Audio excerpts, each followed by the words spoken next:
જેટલા પણ લોકો કોન્સ્ટેબલ અને પીએસઆઈનું ગ્રાઉન્ડ પાસ કરી ચૂક્યા છે એમને કોંગ્રેચ્યુલેશન. અને જેટલા લોકોને હજી ગ્રાઉન્ડની તારીખ આવી નથી અને પ્રેક્ટિસ ચાલુ છે એ લોકોને પણ ઓલ ધ બેસ્ટ. તમે પણ પાસ થઈ જ જવાના છો. તો આપણે આજે છે ને મૂળભૂત અધિકારો, જેમાં આપણે લાસ્ટમાં 18માં સુધી જોયું હતું, 18મું અનુચ્છેદ. તો હવે આપણે છે ને પહેલાં તો 12થી લઈ અને બધા અનુચ્છેદ છે એને થોડા ઉપર છેલ્લા જોઈ લઈએ. આમ તો પહેલાં આપણે 12થી 18ની વાત કરીએ કે ભાગ 3 મૂળભૂત અધિકારો, એમાં 12થી 35 છે. એમાં આપણે 12મું અનુચ્છેદ જોઈએ તો રાજ્યની વ્યાખ્યા, 13માં કાયદો, પછી સમાનતાના અધિકાર, દીકરો દીકરી એક સમાન. કઈ રીતે યાદ રાખવાનું? દીકરો દીકરી એક સમાન. પછી બીજું કઈ રીતે યાદ રાખવાનું? તો દીકરાને છે ને રાતે 12 વાગ્યા લાગી બહાર જવા દે, દીકરીને 6 વાગ્યા પછી બહાર નથી જવા દેતા. તો સ્વતંત્રતા આપો બંનેને સરખી. કાં તો બંનેને 12 વાગ્યા લાગી બહાર જવા દો, કાં બંનેને 6 વાગ્યા પછી બહાર જવાનું બંધ કરો. તો સમાનતા. પછી શું આવ્યું? સ્વતંત્રતા. શું આવી? સ્વતંત્રતા આપો. તો સ્વતંત્રતાના અધિકારો આવશે. તો આપણે વાત કરી લઈએ પહેલાં સમાનતામાં. તો 14માં કાયદા સમક્ષ સમાનતા, કાયદાનું સમાન રક્ષણ. 15માં આપણે શું જોયું? ધર્મ, જાતિ, વંશ, લિંગ, જન્મસ્થાન આધારે ભેદભાવ ન કરી શકાય.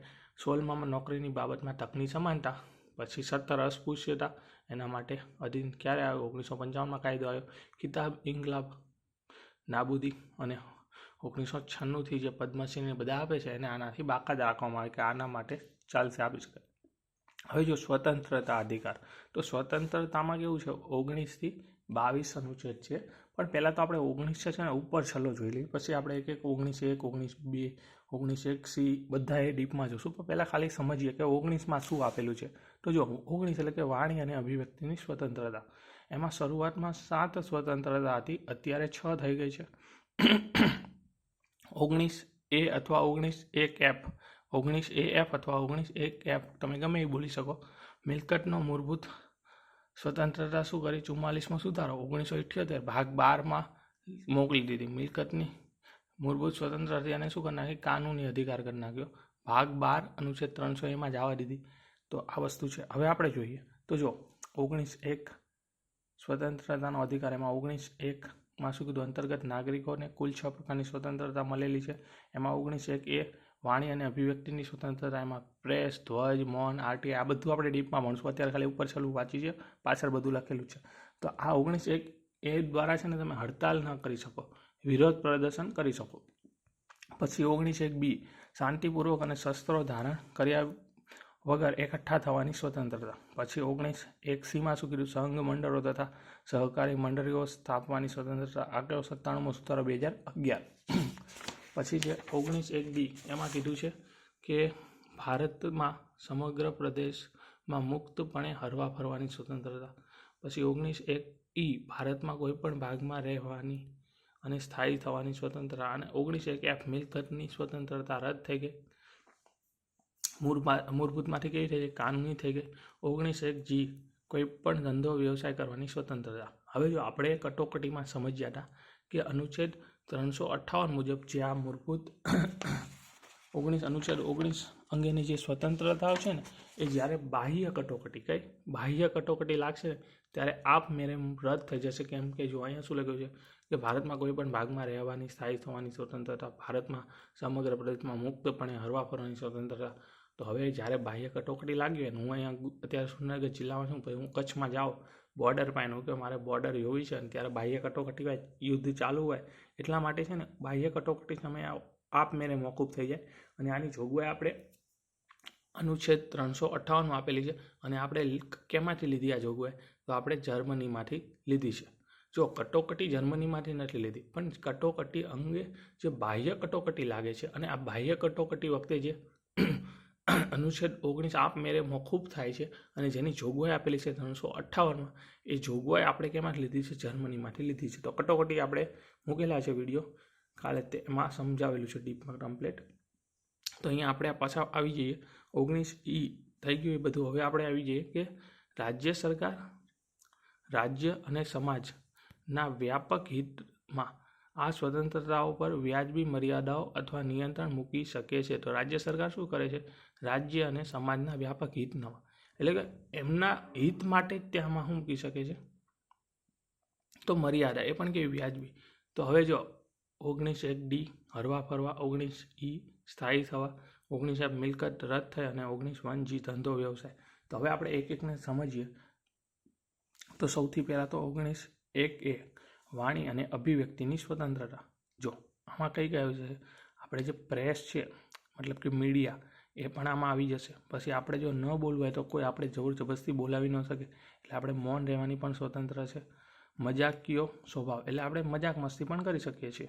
પછી રાષ્ટ્રધ્વજ ફરકાવવાની સ્વતંત્રતા, આ ઘણી પૂછાઈ ગયેલું છે. તો 19(1) મુજબ આવશે આ. RTI એટલે કે માહિતી મેળવવાનો અધિકાર, રાઇટ ટુ ઇન્ફોર્મેશન. હવે જો RTI છે ને એને આપણે એકદમ ડીપમાં જોશું, પણ પહેલાં ઉપર છેલ્લું જોઈ લઈએ. જેમ કે RTI પસાર ક્યારે થયો? 15 જૂન 2005 રાઇટ ટુ ઇન્ફોર્મેશન, માહિતી મેળવવાનો અધિકાર ભારતમાં 12 ઓક્ટોબર 2005 ગુજરાતમાં ક્યારે લાગુ થયો? તો 22 માર્ચ 2010 APL ધારકોને ₹20 અને BPL ધારકોને 0. કેન્દ્રીય સૂચના આયોગ RTI. હવે જો 90 દિવસમાં ન આપે તો 30 દિવસમાં આવવી જોઈએ માહિતી, એ ન આપે તો એના ઉપર અધિકારી દ્વારા 90 દિવસમાં. હવે આપણે RTI રાઇટ ટુ ઇન્ફોર્મેશનને શાંતિથી જોઈએ. 2005 પસાર થયો, 15 જૂન 2005 અમલ ક્યારે થયો? તો 12 ઓક્ટોબર 2005 ભારતમાં. ગુજરાતમાં અમલ થયો 22 માર્ચ 2010. કોઈ પણ જાહેર માહિતી અધિકારી પાસેથી માહિતી માંગી શકાય. કોઈ પણ જાહેર માહિતી અધિકારી પાસેથી શું કરી શકીએ? માહિતી માંગી શકાય. ફી હોય APL માટે 20, BPL વાળાને કાંઈ નહીં. જેની પાસે રેશન કાર્ડ APL વાળું હોય એમને ₹20 ફી ભરવાની. જેમની પાસે BPL વાળું રેશન કાર્ડ હોય એમને કાંઈ પણ ફી ભરવાની થતી નથી. જો 30 દિવસમાં માહિતી ન મળે તો ઉપર જાહેર માહિતી અધિકારીને અપીલ કરી શકાય. તો જો તમને 30 દિવસમાં માહિતી ન મળે તો તમે શું કરશો? તો ઉપરના જાહેર માહિતી અધિકારીને અપીલ કરી શકો છો. જો 90 દિવસમાં માહિતી ન મળે તો રાજ્ય જાહેર માહિતી આયોગમાં અપીલ કરી શકો. તમે 30 દિવસમાં માહિતી ન મળી તો તમે શું કરશો? 30 દિવસમાં માહિતી ન મળે તો તમે ઉપરના જાહેર માહિતી અધિકારીને અપીલ કરશો. આ ઉપરનો જાહેર માહિતી અધિકારી છે ને એ જો તમને 90 દિવસમાં માહિતી ન આપે તો તમે રાજ્ય જાહેર માહિતી આયોગમાં અપીલ કરી શકો છો. RTI માટે પ્રયત્ન કોણે કર્યો? તો એ સંગઠનનું નામ હતું MKSS એટલે કે મજદૂર કિસાન શક્તિ સંગઠન. મજદૂર કિસાન શક્તિ સંગઠન. હવે યાદ રહી જાય એકવાર જોયું તો કે મજદૂર કિસાન શક્તિ સંગઠને RTI માટે શું કર્યું હતું? પ્રયત્ન કર્યા હતા. તો આ વસ્તુ કયા સંગઠન? તો RTI લાગુ કરવા માટેના પ્રયાસ કરનાર અરવિંદ કેજરીવાલ. તો આ એકવાર જોયું હોય કે RTI લાગુ કરાવનાર માટે પ્રયત્ન કરનાર કોણ હતો? અરવિંદ કેજરીવાલ. તો આ વસ્તુ ભૂલાય એવી નથી, સાવ સિમ્પલ છે. હવે જો અનુચ્છેદ 20 અને 22 આ બંનેમાં થોડું કન્ફ્યુઝન થાય એવું છે. એટલા માટે છે ને પહેલાં આપણે 20ને આખો સમજીએ ને એના પહેલાં આપણે 20 અને 22 વચ્ચેનું થોડું સમજીએ. તો 20માં શું કર્યું ખબર? કે ગુનામાં દોષિત ઠરાવવા. તો પહેલાં તો શું થાય? તમે કોઈ ગુનો કર્યો હોય એનામાં તમે દોષિત ઠરાવ અથવા ન ઠરાવ એવું થાય ને. તો પહેલાં તો શું થાય? ગુનો થાય. એટલે તમારે 20માં શું રાખવાનું? પહેલાં ગુનો થશે. એટલે ગુનામાં દોષિત ઠરાવવા બાબતે. પછી 22માં શું આપેલું? તો ધરપકડ અને અટકાયત સામે. હવે ગુનો થાય પછી ધરપકડ કે અટકાયત થાય ને, તો ગુનો પહેલાં આવશે પછી શું આવશે? ધરપકડ અને અટકાયત. તો આવી રીતે યાદ રાખવાનું. આમાં બહુ કન્ફ્યુઝન થાય એટલા માટે આવી રીતે પહેલાં લખેલું છે કે પહેલાં ગુનો થશે એટલે કે ગુનામાં દોષિત ઠરાવવાની અને પછી ધરપકડ થશે કે ધરપકડ અને અટકાયત સામે રક્ષણ. તમારી ધરપકડ થતી હોય તો તમે રક્ષણ મેળવી શકો. તમારી જતા અટકાવે તો તમે પણ રક્ષણ મેળવી શકો. હવે વચમાં છે 21માં જીવન દેહ સ્વતંત્રતા. જીવન અને દેહ સ્વતંત્રતા એટલે રાઇટ ટુ લીવ. ખાનગીપણાનો HK ખેર સમિતિ 2017 અને 21 શિક્ષણ 6 થી 14 વર્ષના ને મફત અને ફરજિયાત શિક્ષણ 86મો સુધારો 2002. તો આ બધું ખાલી ઉપર છેલ્લું લખેલું છે. પણ આપણે તો મેન એ સમજવાનું હતું કે પહેલાં ગુનો થશે એટલે કે ગુનામાં દોષિત ઠરાવવા અંગે અને પછી શું થશે? ધરપકડ થશે એટલે કે 22માં ધરપકડ અને અટકાયત સામે રક્ષણ. તો હવે આપણે આપણો 20મો અનુચ્છેદ ડીપમાં જોઈએ કે અનુચ્છેદ 20 ગુનાઓમાં દોષિત ઠરાવો સામે રક્ષણ. તો અનુચ્છેદ 20 એમાં શું કીધું કે ગુના કરવા સમયે એવું કૃત્ય જો ગુનો ગણાતું ન હોય તો એવા કૃત્ય માટે કોઈ પણ વ્યક્તિને સજા કરી શકાય નહીં. હવે માની લો તમે કોઈ કૃત્ય કર્યું છે અને તે વખતે કૃત્ય ગુનો હતું જ નહીં. હવે માની લો કે ગુજરાતમાં અત્યારે દારૂ બંધ છે, પણ માની લો કે ન હોય બંધ અને તમે દારૂ પીવો અથવા દારૂનું વેચાણ. ઉભા રહો એક મિનિટ, હું પાણી પી લઉં. દારૂની યાદ આવે, પાણી પી લો. દારૂ પીવો તેલ લો.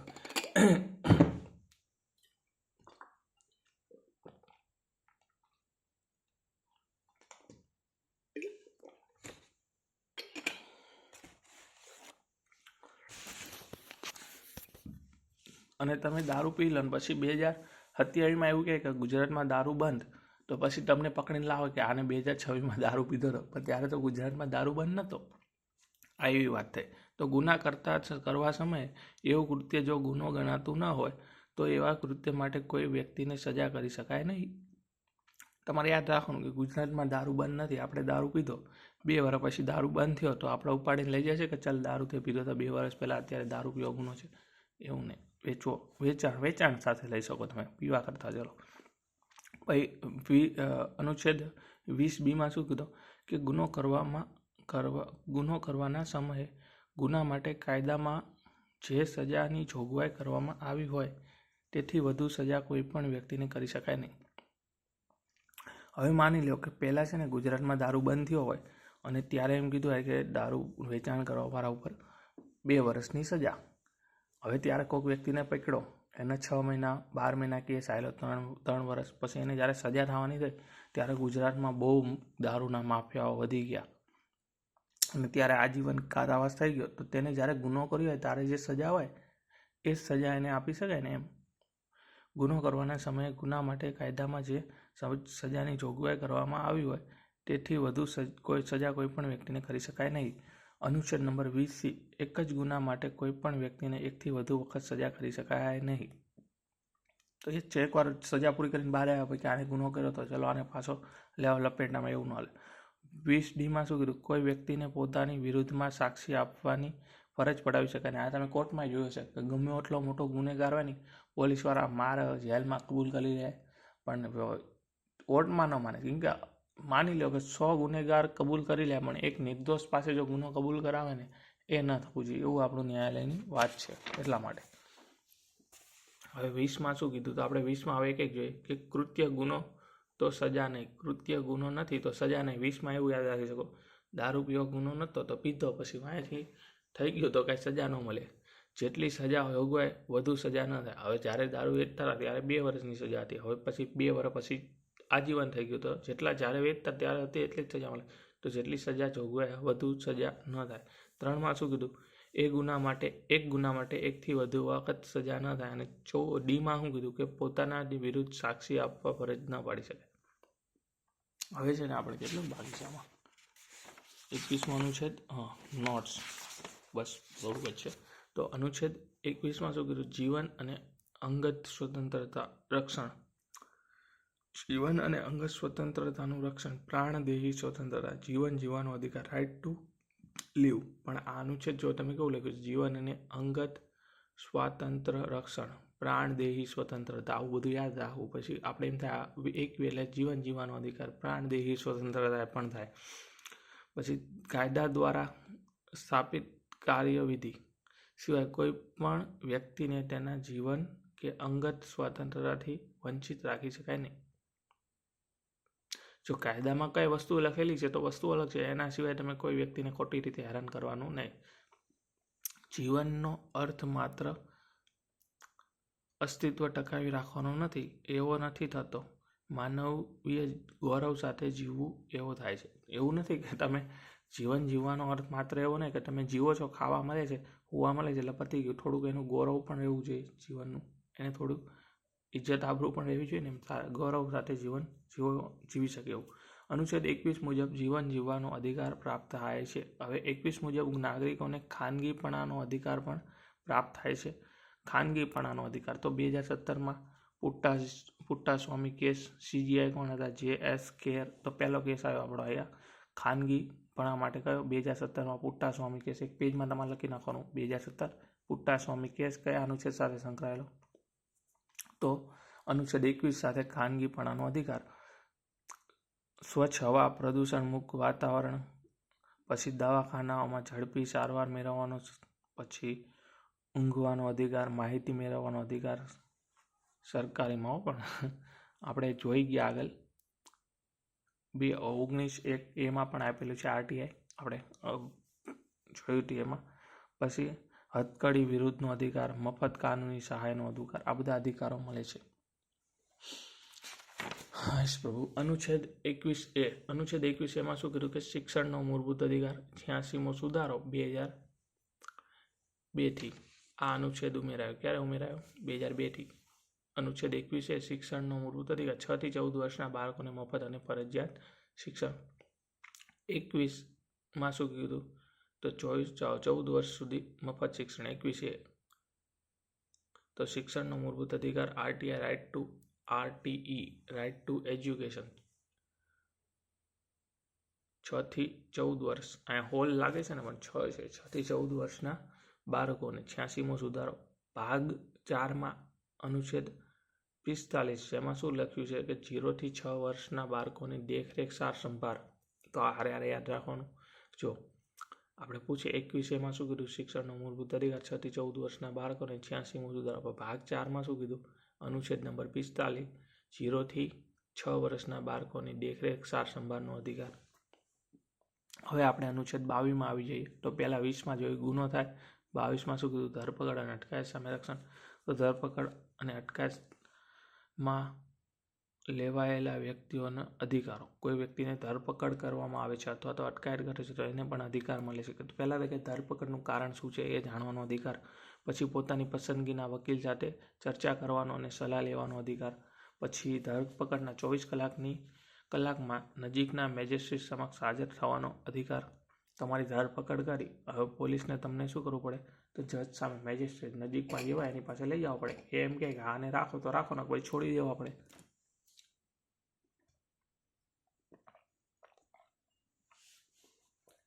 મેજિસ્ટ્રેટ પાસે વધુ વિલંબ કરતા 24 કલાકમાં છૂટવાનો અધિકાર.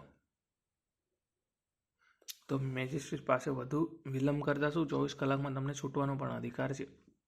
પાછા આપણે અહીંયા જોઈ લઈએ કે અનુચ્છેદ 20 અને 22. તો 20માં શું કીધું? ગુનામાં દોષિત ઠરાવ સામે રક્ષણ.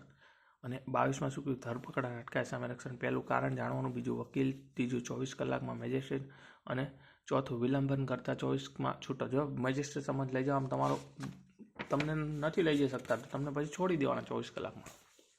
હવે નોટ દુશ્મન દેશના નાગરિક તથા પ્રતિબંધિત ધારા હેઠળની ધરપકડ કરાયેલ વ્યક્તિને આ અધિકારો મળતા નથી. તો આપણે જે જોયું અહીંયા 22માં એ જ્યારે દુશ્મન દેશનો નાગરિક હોય તો એને આ બધું ન મળે. અથવા પ્રતિબંધ ધારા હેઠળ ધરપકડ કરાયેલ હોય, અમુક એવો ગુનો હોય તો. પ્રતિબંધિત અટકાયત એટલે કે ગુનો થતો અટકાવવા માટે થતી ધરપકડ. કે એમ લાગે કે આ ગુનો કરવાનો જ છે તો એને પછી ન જાણવા આવે કે તું આવું કરવા જતો હતો એમ. આ ધારા હેઠળ અટકાયત લેવાયેલા વ્યક્તિને 90 દિવસ એટલે કે 3 મહિનાથી વધુ સમય માટે અટકાયતમાં ન રાખવા માટે એમ કે આ જો વ્યક્તિ છે આવી રીતે તમને લાગે શંકા તો એને તમે 90 દિવસથી વધુ પાછો ન રાખી શકો એમ. હવે 22માં શું કીધું? ધરપકડ અને અટકાયત. એમાં શું કીધું?